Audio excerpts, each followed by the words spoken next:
You ask Tiger to solve. This deals with linear equations with one unknown. The final result is x equals -6. Let's solve it step by step. Simplify the expression. Group like terms. Simplify the arithmetic. Group all constants on the right side of the equation.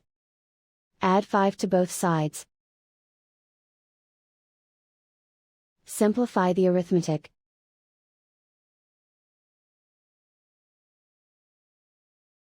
Isolate the x. Divide both sides by -2. Cancel out the negatives. Simplify the fraction. Move the negative sign from the denominator to the numerator. Find the greatest common factor of the numerator and denominator. Factor out and cancel the greatest common factor. And so the final result is x equals -6.